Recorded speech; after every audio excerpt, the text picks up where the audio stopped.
القرآن يوحدنا لطريق الخير يوجهنا الله تعالى أنزله ورسول الله معلم. بسم الله الرحمن الرحيم. الحمد لله رب العالمين، والصلاة والسلام على سيد الأنبياء والمرسلين محمد وعلى آله وأصحابه أجمعين، أما بعد. عزیز طلبہ، آج سے ہم اپنے سلسلے کی ایک اور کتاب مرقات کے سبق کا آغاز کرنے جا رہے ہیں۔ یہ کتاب ہمارے درس نظامی کا جو نصاب ہے اس کا ایک حصہ ہے، اور اس میں یہ سالوں سے داخلی نصاب چلی آ رہی ہے۔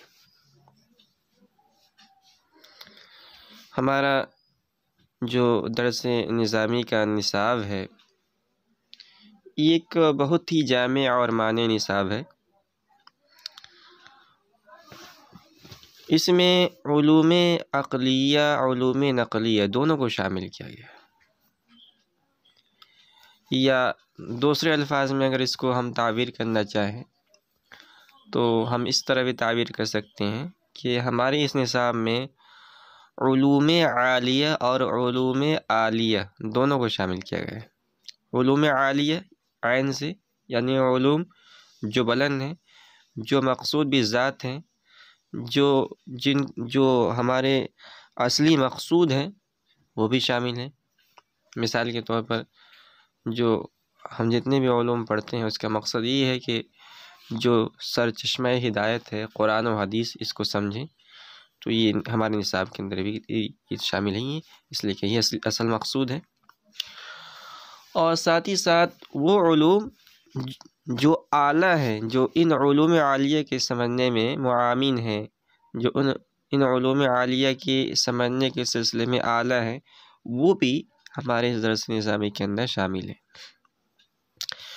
تو ہم اس کے علاوہ جو بقیہ علوم پڑھتے ہیں، فنون پڑھتے ہیں، جیسے کہ علم نحو ہے، علم صرف ہے، اور اسی طرح علم منطق ہے، وغیرہ وغیرہ، یہ سب ایسے علوم ہیں کہ اگر ہم ان کو صرف اسی مقصد سے پڑھیں کہ نہیں ہمیں تو سیغوں کو صرف جاننا ہے یا ہمیں صرف منطق کو سمجھنا ہے، تو ہمیں کوئی ثواب نہیں ملے گا۔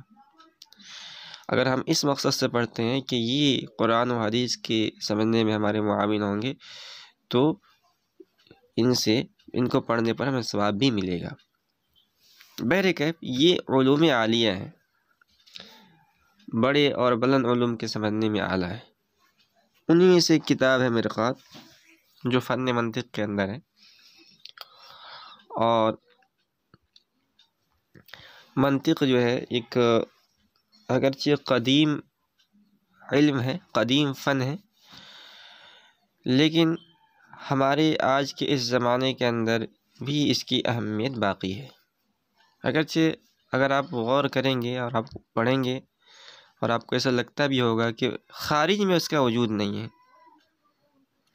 یعنی ہم ایسے دوسرے الفاظ میں یوں بھی کہہ سکتے ہیں کہ ایک زمانہ تھا جب جو منطق کے جو قوانین بیان کیے گئے ہیں، منطق کے اندر جو قواعد بیان کیے گئے ہیں، اس کا خارج میں استعمال ہوتا تھا، پریکٹیکل طور پر جو ہے ہم اس کو سمجھتے تھے۔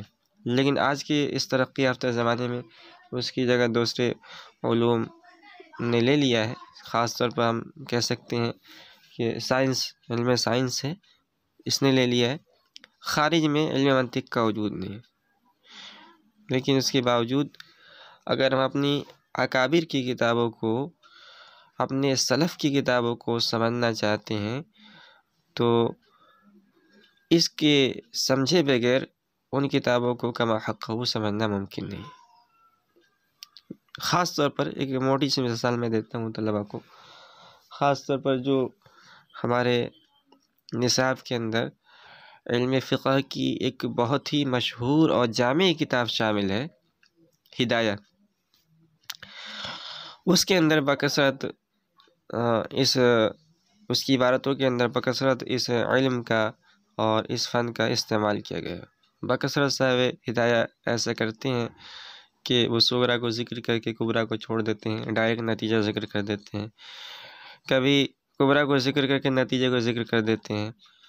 تو اگر ہم فن منطق کو نہیں پڑھیں گے، نہیں سمجھیں گے اور اس سے مناسبت پیدا نہیں کریں گے تو اس جیسی عظیم کتابوں کو سمجھنا ہمارے لیے مشکل ہو جائے گا، بلکہ بعض باتوں کو ہم سمجھ بھی نہیں پائیں گے۔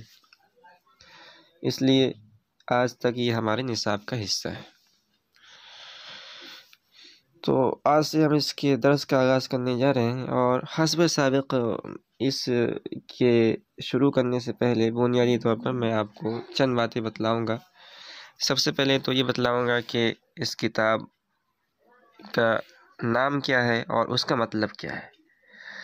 دوسری بات یہ بتلاؤں گا کہ صاحب کتاب کا نام کیا ہے اور یہ عظیم جو مصنف ہیں اس کے لکھنے والے وہ کون تھے، مختصر ان کا ذکر ہوگا۔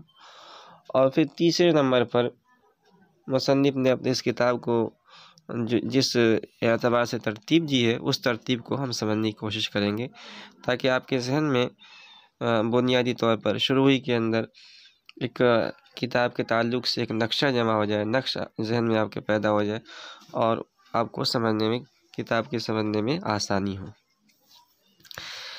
تو سب سے پہلے کتاب کا جو نام ہے وہ ہے، آپ کے سامنے بڑے بڑے حروف میں لکھا ہوا ہے، المرقات۔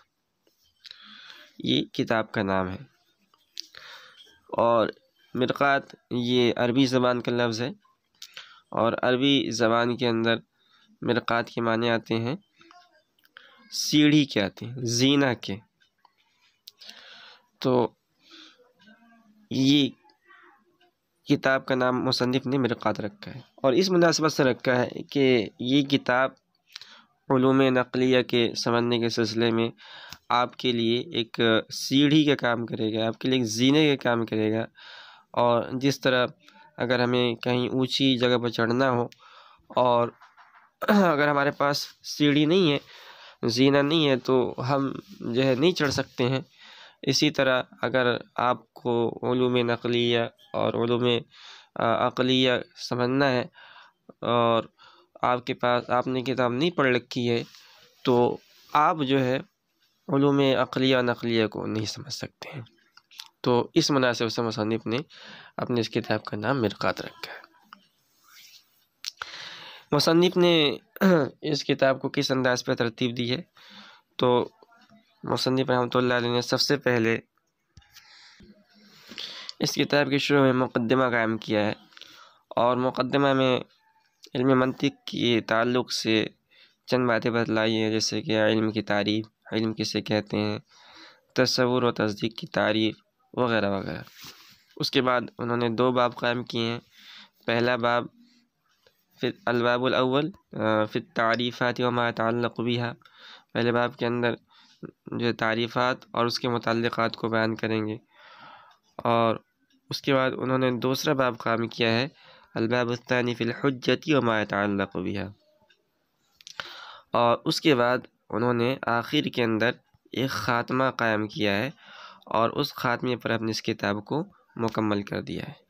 تو کتاب کی ترتیب بہت آسان ہے، شروع میں ایک مقدمہ ہے اور آخر میں ایک خاتمہ ہے، اور بیچ میں 2 ابواب ہیں جس میں انہوں نے علم منطق کے جو مصطلحات ہیں اور مباحث ہیں ان کو بیان کیا ہے، جس کو ہم دوران کتاب سمجھیں گے، پڑھیں گے انشاءاللہ۔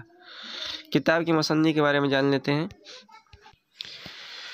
تو کتاب کے مصنف کا نام محمد فضل تھا، اور پورا نام ہے محمد فضل امام والمحمد ارشد، اور یہ ہندوستان کے جو ایک مشہور قصبہ تھا اس زمانے کے اندر، جو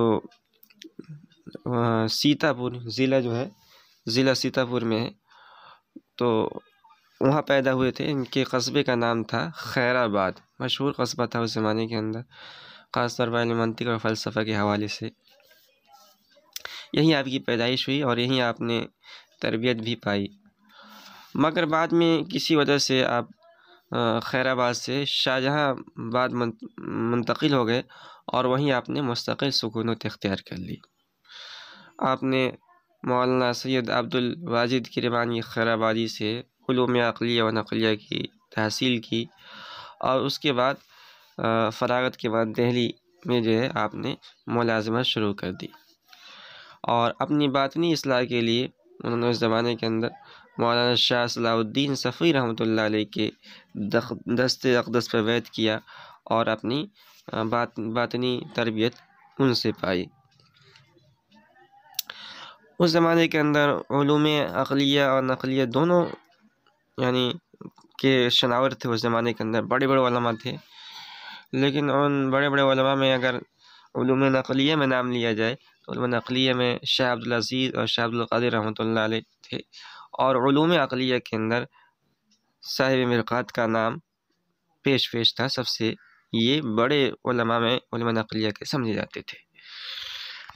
آپ کے بہت سارے تصانیف ہیں، جس میں تلخیص الشفا، آمد نامہ اور مرقات، یہ 3 کتابیں بہت زیادہ مشہور ہیں۔ اس کے علاوہ اور بھی کتابیں آپ کی، اور 5 ذی القعدہ سن 1244 ہجری میں آپ کا وصال ہوا خیر آباد میں، اور احاطہ درگاہ مختوم شیخ سعد الدین خیر آبادی میں اپنے استاد مولانا سید عبد الواجد کرمانی کے قریب مدفون ہوئے۔